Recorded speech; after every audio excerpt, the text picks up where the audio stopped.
In this lecture, we will discuss about clause 4 of AIMS. It requires the organizations to understand their internal and external environment, identify the interested parties and their expectations, and define the scope of AI management system. Let us discuss the same in detail.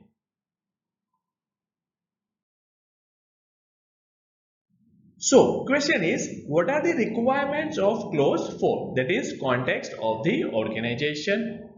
Clause 4 has total 4 requirements: 4.1, 4.2, 4.3 and 4.4. Let us first discuss 4.1, that is understanding the context of the organization.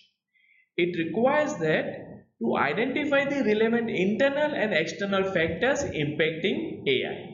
Now, internal factors can be organization structure and leadership, AI culture within the organization, AI resource availability within the organization, whereas external factor can be related regulation, supply chain and third-party providers related to AI. You may like to refer section 6 of our AIMS policy.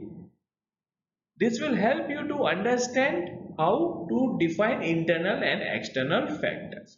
You can use the same as starting point and modify according to your requirement. AIMS policy is available for download as template number 2 from resource section of the Udemy. Second requirement is to assess the climate change impact to determine if it is relevant issue for your AI operation. Now, please note that climate change is the common requirement in almost all ISO standard. It requires the organization to assess the impact on climate due to your AI-based systems. You may like to refer section 7 of our AIMS policy template. You can use the same as starting point and modify according to your requirement. Third requirement is to define the intended purpose of your AI systems. And fourth one is to define the organizational roles with respect to AI. Now, role of the organization can be an AI provider, that is AI platform provider, or maybe AI product or service provider. Role can be AI producers. Role can be with respect to AI customers, or maybe AI partner, that is AI system integrators, data providers, or maybe AI subjects. To understand how to document intended purpose and organizational role, you may like to refer our section 8 of AIMS policy template. You can use the same as a starting point and modify according to your requirement. Let us now discuss the requirements of 4.2, that is understanding the needs and expectations of the interested parties. It has two requirements. First one is to determine the interested parties and their requirements, and second one is to determine which of these requirements will be addressed by your AIMS. Let us understand this with some example.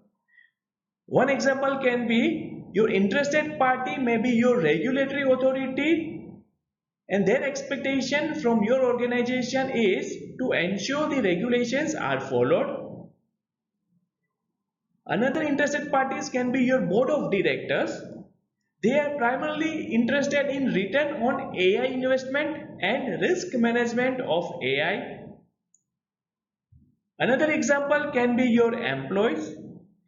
They expect the organization to deploy AI for improving the efficiency. So, you may like to refer section 9 of our AIMS policy template. You can use the same as a starting point and modify according to your requirement.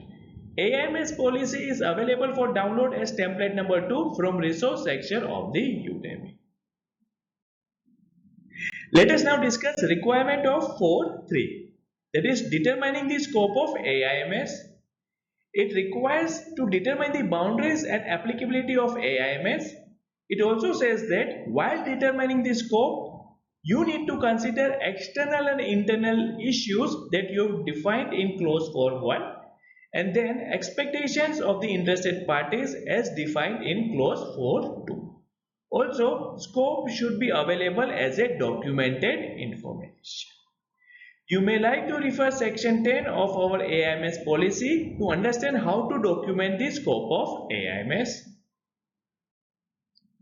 Let us now discuss the last requirement of clause 4, that is 4 for implementing the AIMS.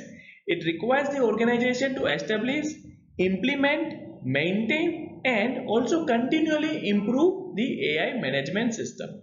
It also requires proper documentation.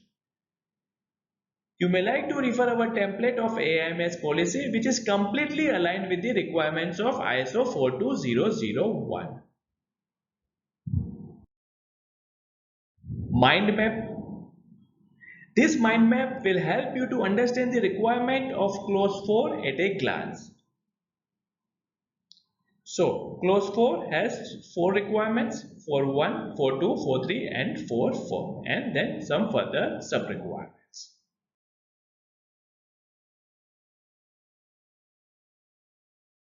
That's all for this lecture. In our next lecture, we will discuss in detail about clause 5, that is leadership.